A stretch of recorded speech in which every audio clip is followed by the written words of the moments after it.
Welcome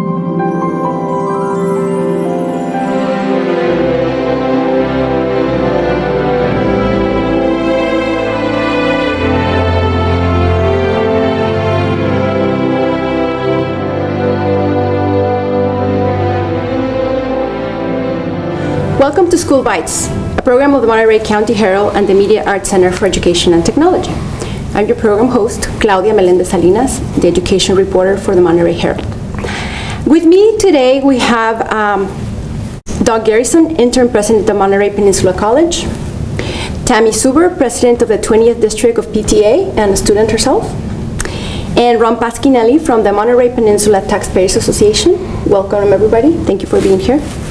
Today we'll be discussing two competing tax initiatives in the November ballot, Proposition 30 and Proposition 38.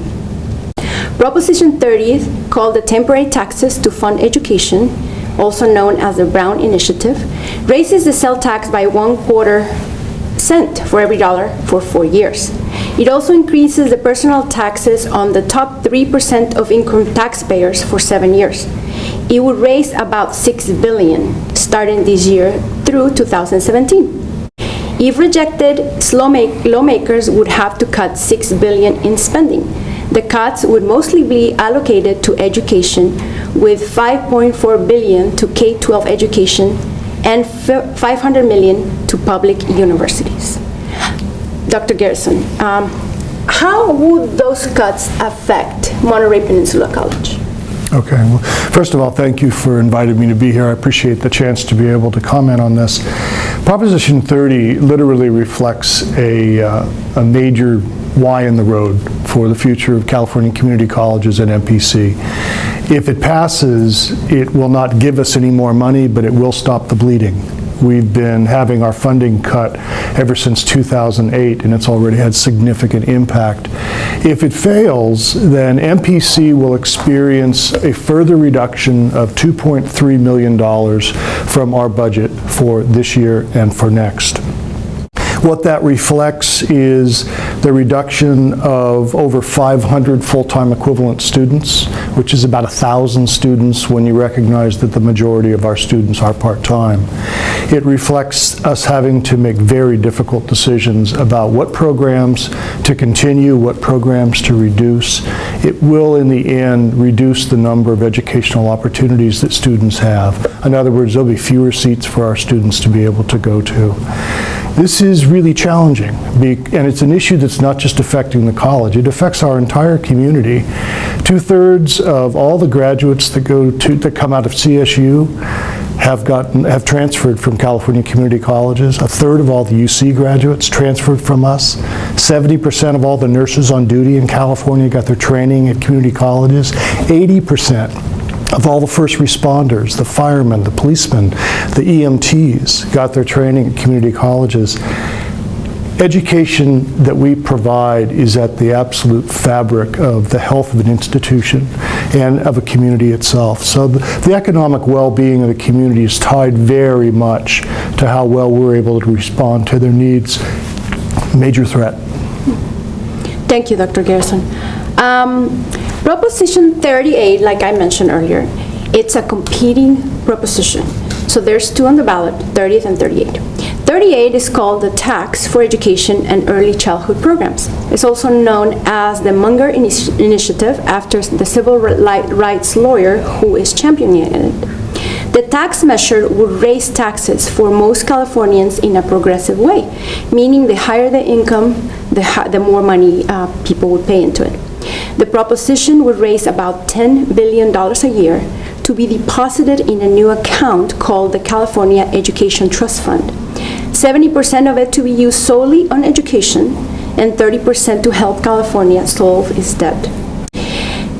Schools would receive about $1,000 per measure, but it would also put a lot of money into early childhood education. Ms. Suber, why should Californians support Proposition 38? I fully believe that it's a good, both propositions. I wish they could coexist. I really, really do. Being a student myself, I understand the importance for being able to support higher education, and being a mother, I understand the importance of money to support children, the younger children. Problem with our funding system right now is it's just not working at all. With the schools, how it's getting to the schools, the authority that the government has to take it anytime they want and write IOUs. Kids don't have lunch on IOUs. Proposition 38 makes sure that this money goes to the schools. It's set up, it's set aside, it can't be touched. It goes to the schools, to the people that need it the most, to our most vulnerable citizens, our children, our little children.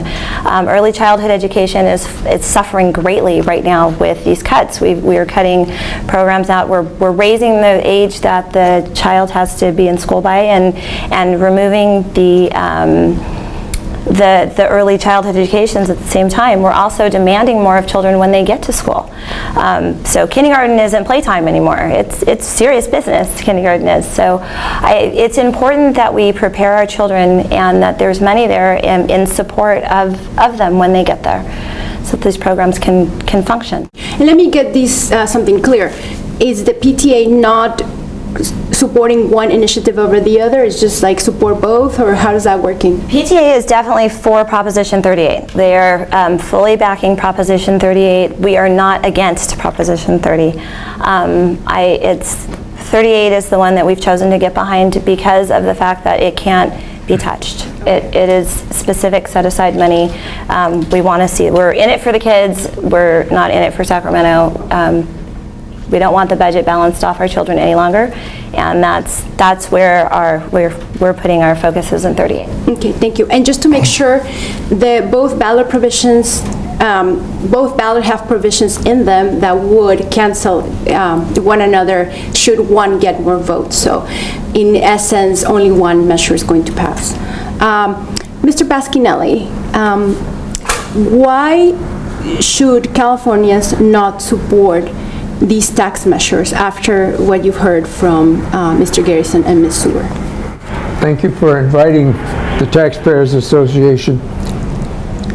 Our opposition has nothing to do with the points raised, because we agree that education is important. The problem, as we see it, relates to the facts of California taxation. If you look at the numbers from 2011, from the U.S. Chamber of Commerce, the sales tax in the United States ranges from 0 to 11.5%. California is number 2 on the highest end, followed by Illinois and New York. On income tax, it ranges from 0 to 10.8%. California is number 2, followed by Oregon. Property taxes, home prices range from $404 a year to $6,348 a year. From 2009, California is number 13. If you add them all together, equal numbers combined for property tax, sales tax, and income tax, California is the number 1 taxation per capita in the country. If you combine them on a different basis just to see that it's not skewed, you say we'll give credit for 4 times for the property tax, 3 times for the income tax, and 2 times for sales tax. California is still the first and the highest. It's our opinion that California collects enough money to do the things that are important. The problem is that when the schools need more money, they got to put another tax in because the politicians in Sacramento are busy spending the money on innumerable things. There are over 500 different agencies and commissions in the state of California, most of them sponsored politicians who've been turned out at 6-figure salaries. My suggestion and our suggestion is that instead of talking to the Taxpayers Association in favor of more taxes, they talk to their state legislatures and say, we got to redistribute how this money's going. We need more money to education. Find something that's less important, like maybe several hundred turned out politicians who've got high salaries for not doing anything. Thank you, Mr. Pasquinelli.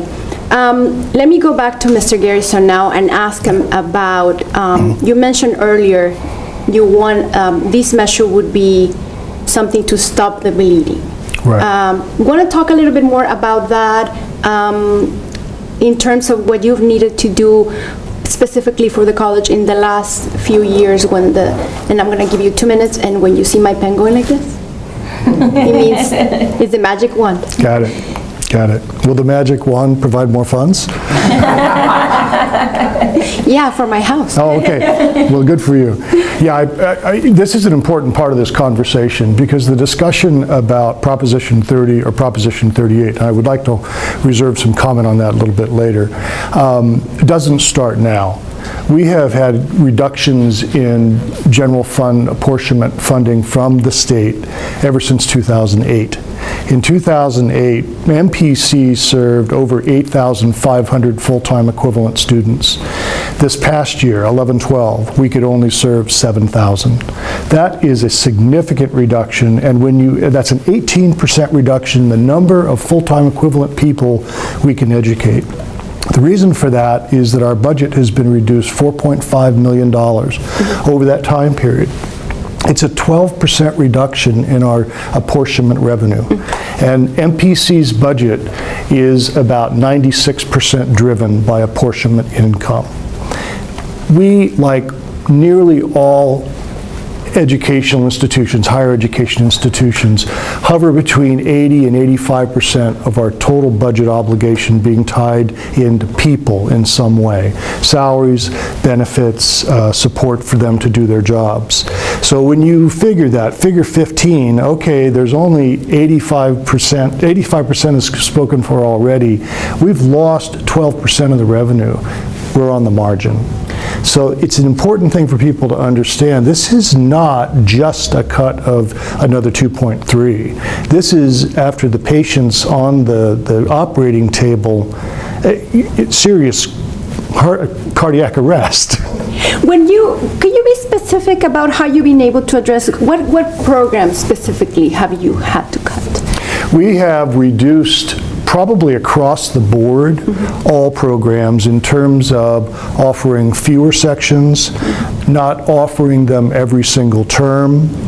There are certain areas where we had full-time faculty members who retired that we have not replaced, quite a number of them, and so the only way they continue is with part-time instructors. The end result of that is that we have a significant fewer number of course sections, and what that means then is that the graduates of our K-12 system have nowhere to go. And speaking of K-12 system, Ms. Suber, what kind of changes have you seen in the last few years to California, to Monterey Peninsula education, that's the district you represent, because of these budget cuts? Oh, we've seen huge cuts in programs. Middle school sports have gone away for the most part. We're seeing huge classroom sizes. I was in a classroom just the other day that had 31 kindergartners in it. It's a lot of 5-year-olds. My daughter personally had 42 kids in her math class last year. So we've got these huge, aides have gone away, school nurses have disappeared, PE gone, being taught by the classroom teacher, no PE teachers anymore. PTA is hiring teachers now, paying for art instructors and music teachers. Those kinds of things have just disappeared, gone. Definitely affecting the education of the children. They're not prepared when they graduate. So to agree, they're not prepared. They end up in junior college. They get to junior college, so now there's more lower division classes. So it's harder to get the upper division classes. Instead of 2 years at junior college, now we're spending 4 years. It just is a trickle down effect. This missing money is catastrophic for these kids. You only get 180 days to educate them, and that's it. Some people claim that class sizes don't affect that much, that you can have 20, 30, 45 kids and the kids learn the same. Yeah, the class size is a big deal. First of all, you're entering children, they're children, individual children. I have a 13-year-old home. that many hormones in a room? No, you get 45 minutes to get their attention on the teacher instead of their neighbor. They're very close together in seating. It's a lot. The teachers are spending a lot of time on correction these days, and discipline and order, trying to keep order in a classroom. 31 5-year-olds? Wow, that's a lot of energy in a room for one person to try to manage, and it's a lot. So yeah, it does infect instruction. You've got several levels in the room now with that many students. You have your basic, your below basic, your higher, and trying to manage to merge all of that curriculum into that 30-minute period, it's a challenge. Mr. Pasquinelli, you elaborated quite a bit about the tax rate in the United States, in California being the highest. However, the United States, it has one of the lowest tax rates in the industrialized nation. And there's a lot of people who are afraid that because we're not investing in the education in general, we are in danger of losing the supremacy of this country as a superpower. What do you think about that? I would agree with that. As I said, the problem is who's doing the allocating. You've got politicians in Sacramento who get elected by promising people things. I would ask Dr. Garrison and perhaps the PTA, have you talked to Assemblyman Monning, who wants to be our senator? But the issue is the tax rate as being one of the lowest in the world. I don't have numbers on the world. All I know is the U.S. Chamber of Commerce looked at all 51 states, and I don't see the problem in other states, although I'm assuming they've got their own set of problems. If we're collecting more money per capita than anybody else, we ought to be able to do the job. Dr. Garrison, is this a legislative problem? Is that something that can be solved by just going to Bill Monning or going to Governor Brown? I mean, Governor Schwarzenegger was trying to get things fixed. He couldn't. Governor Brown, pretty much the same thing. Is that something that can be solved just by going to legislators and say, enough is enough? I don't think so, no. And I have gone to Bill Monning, and he supports Proposition 30. Thank you. I don't think so. I think it's a very complex set of issues, and what I would really advocate is a two-pronged approach, where on one hand we need to deal with the now that Tammy's talking about, too many kids in the classroom and all of that. We also need to deal with the higher education system, which is why I support 30 and not 38. At the same time, though, I think that Ron's got some very good points. We need to go back as a state and re-examine our taxation system and look to see how well we're supporting the services that we're demanding. Because when you take a look at the difference in the tax distributions between when the Master Plan for Higher Education was passed in the 1960s and today, what you find is that there's a significantly greater reliance on personal income tax compared to what used to be the case. A part of that was Proposition 30. A part of that was the proportions now that we charge in corporate taxes, which have actually gone down. And to make up the difference, personal income tax has gone up. So what that creates is a boom or bust economy. When the people in California are doing well, we are fat and we have money in the coffers, and unfortunately the legislature has not been very effective at setting aside a rainy day fund or having the long-term view. That's absolutely correct. But this is not just an issue of folks sit down, do your job. There needs to be a wholesale re-engineering of how we take a look at the revenues that come in, where they come from, what the balance is, and where they go. It's a serious threat. The threat that is faced by not addressing the issue of only addressing 38 at the lower level is that we already have too much of a have and have not economy on the peninsula. If you look at the educational attainment levels of the individuals that live in the lower part of my district, Monterey, Pacific Grove, Carmel, versus those that are in Marina and Seaside, what you see is that in the lower area, the southern area, there's a very high level of educational attainment. You look at the area that are more to the north, and you see exactly the opposite. It is then mirrored in the socioeconomic opportunities that are there. We have got to provide opportunities for people to be able to break this cycle. Thank you, Dr. Garrison.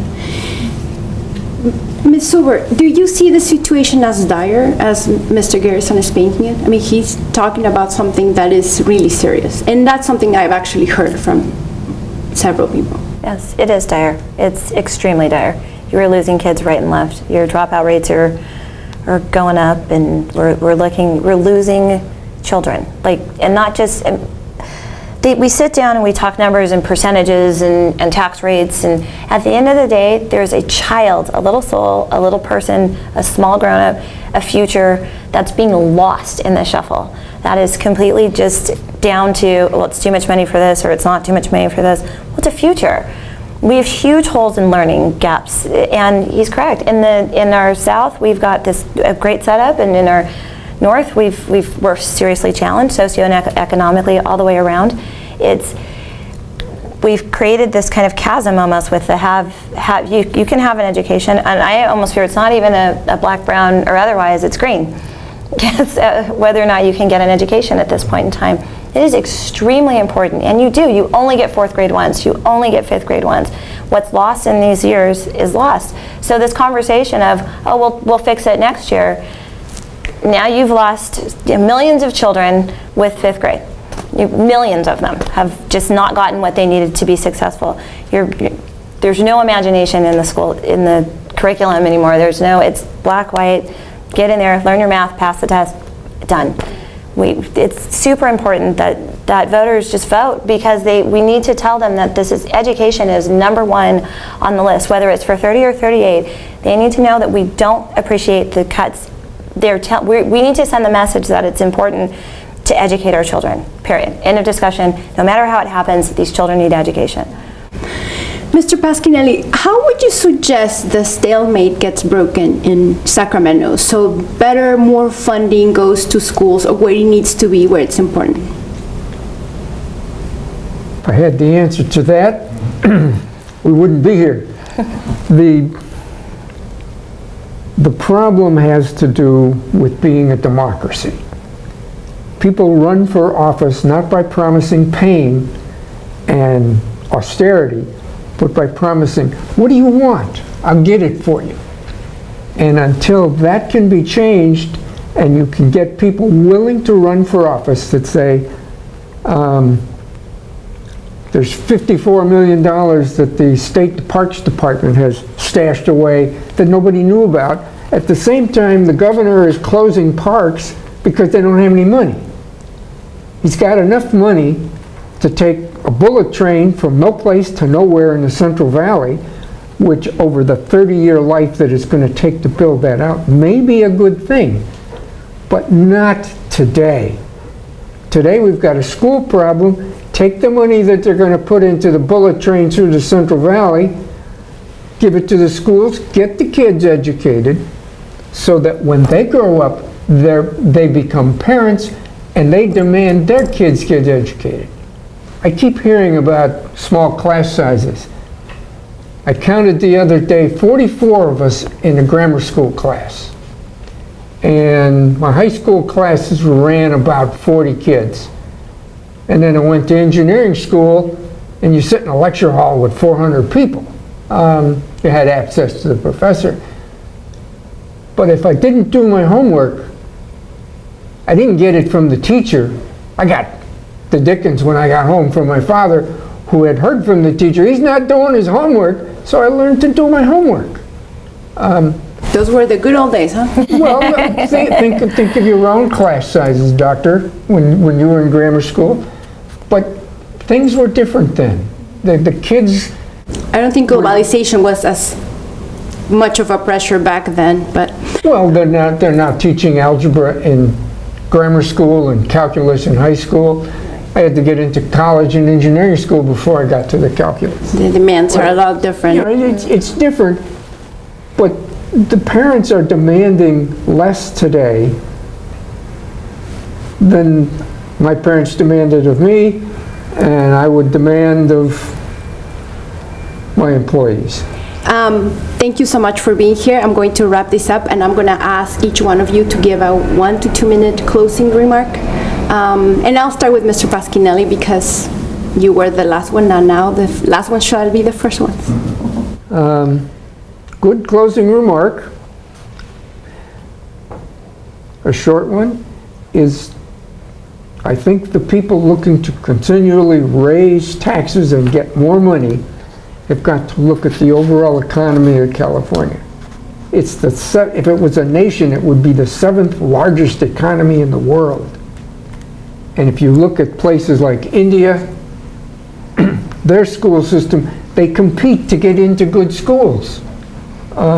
Here there seems to be a leveling out where who wants to go to school? I want to go out and make a buck, which is not bad, but you better get educated first or you're going to be flipping hamburgers for the rest of your life. So don't ask for more money. Go to the guys who want to be elected politicians and get them to allocate the resources that you think you need. Thank you. Ms. Super? Proposition 38 does just focus on K-12. I agree that we have need a system overhaul. Absolutely. The problem is we're in a right now dire situation where we need funding to come into the situation to support the children that are there right now. And we need guaranteed money and not just a Band-Aid that flatlines the system, but we need to pull the system back up to a manageable level. These kids, one of these has to pass. It has to. We are in desperate need of funding and desperate need of just letting Sacramento know that we value education. Thank you. Dr. Garrison? Thank you. I agree with Tammy that we need very much to have the support of the voters. I think that they honestly don't realize what the impact will be. The capacity for denial is pretty strong and just turning your head. The results are really awful. I'm in my 60s and I've benefited from public education in California all the way through my high school years from the California State University system and the University of California system. It's why I am where I am today. And I'm of an age that contributed to what people tend to call the knowledge economy in California, whereby we developed Silicon Valley, whereby we developed biotechnology and a load of other things that has brought a lot of wealth to this state and made it one of the largest economies in the world, as Ron has said. When we dismantle the educational system, and I do include the higher education portion, you are threatening the future of the state. You're leaving your own people behind. We who have been able to generate an income for ourselves need to provide a future for the people behind us. Okay, thank you. Thank you very much. That concludes the show. Thank you for watching, and see you later.